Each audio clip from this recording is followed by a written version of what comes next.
Hello guys, आज हम explain करने वाले हैं एक एक्शन फैंटेसी मूवी को जिसका नाम है लीग ऑफ गॉड्स। मूवी की शुरुआत में हमें बताया जाता है कि सालों से अंधेरे और रोशनी के बीच जंग चल रही है। बुरे लोग अंधेरे की तरफ है और अच्छे इंसान रोशनी की तरफ। अंधेरे की तरफ के राजा है किंग जो।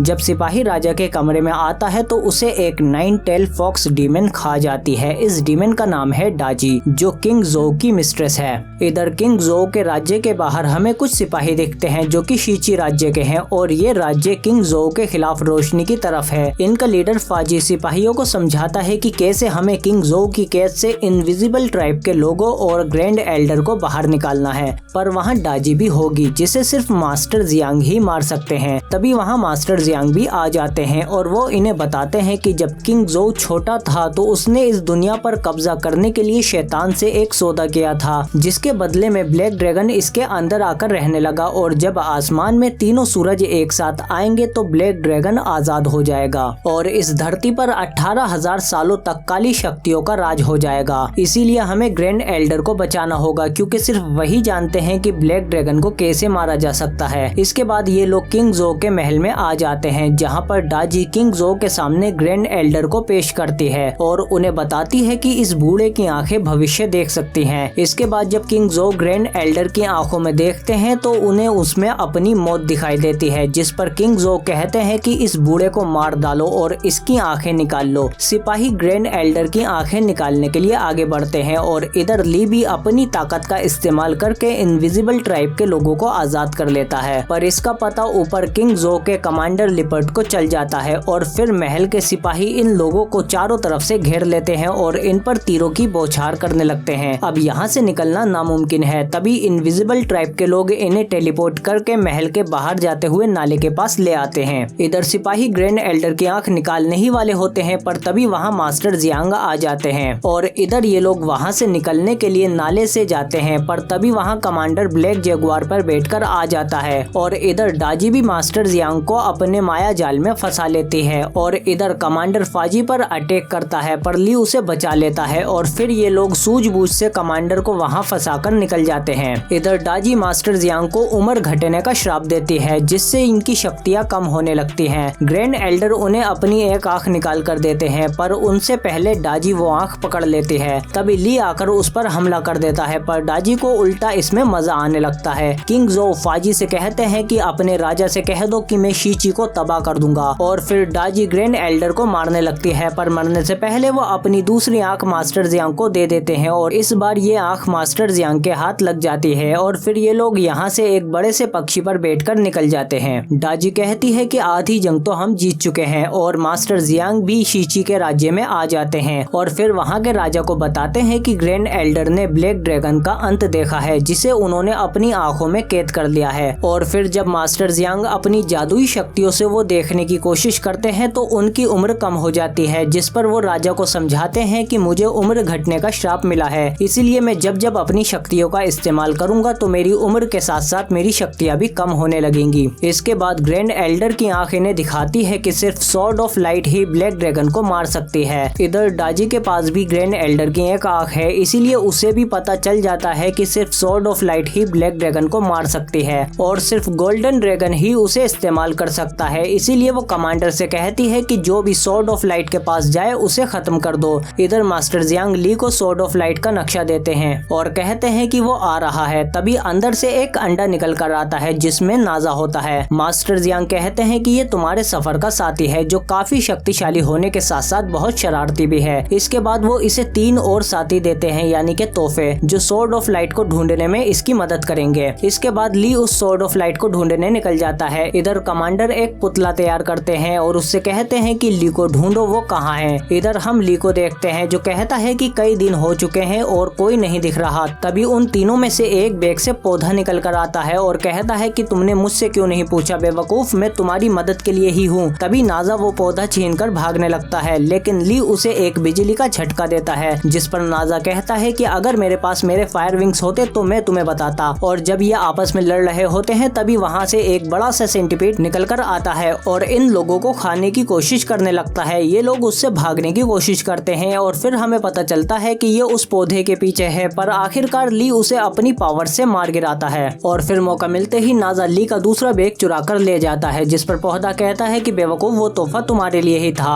और फिर जब नाजा वो बैग खोलता है तो उसमें से एक नीला बच्चा निकलता है जिसको नाजा ने ही कैद किया था और इसके पैलेस को भी तबाह कर दिया था। वो बच्चा नाजा पर एक जादुई फूंक मारता है जिससे नाजा बड़ा हो जाता है और जब इसकी आँख खुलती है तो वो पौधा उसे जकड़े हुए होता है। नाजा कहता है कि मुझे छोड़ो, मुझे मेरे फायर विंग्स ढूंढने जाना है, जिस पर ली उससे डील करता है कि अगर तुम हमारे साथ सफर में चलोगे तो हम तुम्हारे फायर व्हील ढूंढने में मदद करेंगे, जिस पर नाजा मान जाता है। इसके बाद ये लोग सफर पर निकल जाते हैं और फिर ये एक रहस्यमय जगह पर आते हैं जहां इन्हें एक बूढ़ा शख्स मिलता है। नाजा उसका खास डिवाइस चुराने की कोशिश करता है जिस पर वो शख्स इन पर अटैक कर देता है और वो ली को भी अपना दुश्मन समझने लगता है। इसके बाद ये तीनों अपनी फुल पावर से एक दूसरे पर अटैक करते हैं जिससे ये जगह बदल जाती है और ये बूढ़ा शख्स भी बदलने लगता है जिसके सिर पर एक आंख है। नाजा इसे पहचान लेता है कि ये तो यांग है। पौधा बताता है कि ब्लैक ड्रैगन वापस आने वाला है, हमें तुम्हारी मदद चाहिए। तुमने डाजी को मारने की कोशिश की थी पर उसने तुम्हें भी श्राप दे दिया था जिससे तुम अभी अभी आजाद हुए हो। इसके बाद यांग कसम खाता है कि मैं डाजी को खत्म कर दूंगा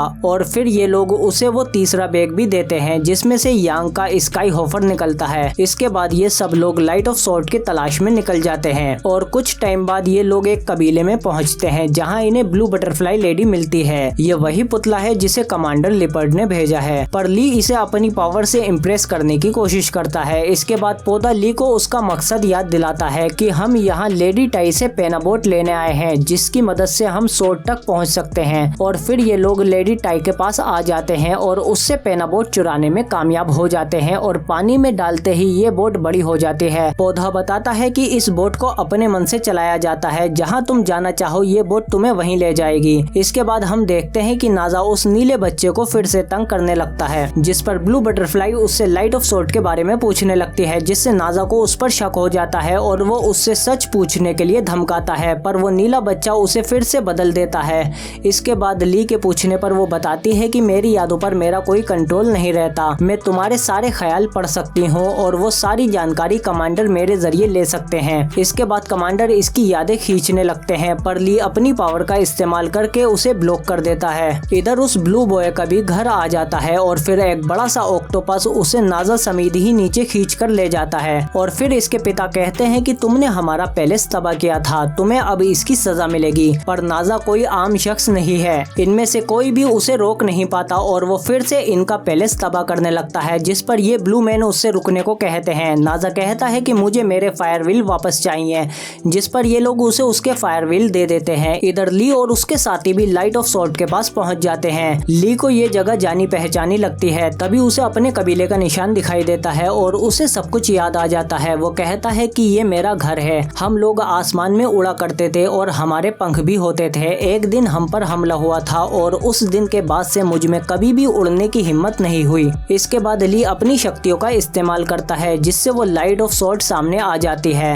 तभी कमांडर लिपर्ड इन पर हमला कर देता है। ब्लू बटरफ्लाई बताती है कि वो यहाँ मेरे जरिए आया है। इसके बाद ली उनसे लड़ने की कोशिश करता है पर आखिरकार वो पकड़ा जाता है। ब्लू बटरफ्लाई कहती है कि मैं वो तलवार लाऊंगी, तुम प्लीज इसे छोड़ दो। इसके बाद ब्लू बटरफ्लाई वो तलवार निकाल लेती है जिससे एक धमाकेदार शॉकवेव निकलती है जिससे ली आजाद हो जाता है और इस लड़की को बचाने के लिए वो नीचे कूद जाता है और फिर लास्ट मोमेंट पर उसके विंग्स वापस आ जाते हैं और वो उसे बचा लेता है। पर कमांडर लिपर्ड उसमें से शक्तियां खींच चुका था जिससे ये वापस से पुतला बन जाती है। इधर डाजी कहती है कि इन्हें लगता है कि ये लाइट ऑफ सॉर्ट से मुझे हरा सकते हैं, अब मैं इन्हें दिखाऊंगी कि ब्लैक ड्रैगन से उलझने का क्या अंजाम होता है। और फिर वो सेना को आदेश देती है कि शीची को तबाह कर दो और मास्टर जियांग को मेरे पास लाओ। इसके बाद ये शीची पर हमला कर देते हैं पर मास्टर जियांग इन्हें आगे बढ़ने नहीं देते, पर ज्यादा देर तक नहीं, क्योंकि इनकी उम्र फिर से कम हो जाती है क्योंकि इन्होंने अपनी शक्तियों का इस्तेमाल किया है और अब इन्हें समझ नहीं आता कि इसे कैसे करना है। जिस पर राजा कहते हैं कि हमने इसी दिन की तैयारी की थी और फिर ये तीनों भी शीची में आ जाते हैं और फिर इन दोनों राज्यों के बीच खूनी जंग शुरू हो जाती है। इसी बीच हम देखते हैं कि यांग का स्काई होफर मास्टर जियांग को वहां से लेकर चला जाता है। इधर राजा भी नीचे गिर जाता है पर तभी ली आकर उसे पकड़ लेता है और फिर हम डाजी को देखते हैं जो कि कमांडर लिपर्ड को एक अमर राक्षस में बदल देती है। और इधर ये लोग देखते हैं कि मास्टर जियांग की उम्र लगातार कम होती जा रही है और वो एक बच्चे की उम्र के हो गए हैं। तभी वहाँ वो मॉन्स्टर आ जाता है और फिर ये तीनों मिलकर उस पर हमला कर देते हैं, पर ये राक्षस बहुत शक्तिशाली है और ये फिलहाल इसका कुछ नहीं बिगाड़ पाते। इधर हम देखते हैं कि डाजी की एक पूछ मास्टर जियांग के पास आ जाती है, पर इधर ये मॉन्स्टर राजा को मार देता है और फिर वो अपने बेटे से कहते हैं कि स्वॉर्ड ऑफ लाइट को स्प्रिंग ऑफ लाइफ के पास ले जाओ ताकि इसकी शक्तियां वापस आ जाएं। इधर यांग इस मॉन्स्टर पर एक बड़ी सी चट्टान गिरा देता है जिससे ये सब नीचे स्प्रिंग ऑफ लाइफ के पास आ जाते हैं। राजा का बेटा फाजी उसके सामने ही खड़ा था। जैसे ही मॉन्स्टर उसके पास आता है तो वो स्प्रिंग ऑफ लाइफ में कूद जाता है। डाजी मॉन्स्टर के जरिए इन्हें मारने की कोशिश करती है, पर तभी फाजी लाइट ऑफ स्वॉर्ड के साथ वापस आ जाता है और ये अब एक गोल्डन ड्रैगन बन चुका है और एक ही वार में उस मॉन्स्टर को मार गिराता है और ये लोग जंग जीत जाते हैं और इस तलवार की मदद से अब शीची राज्य हवा में उड़ने लगता है।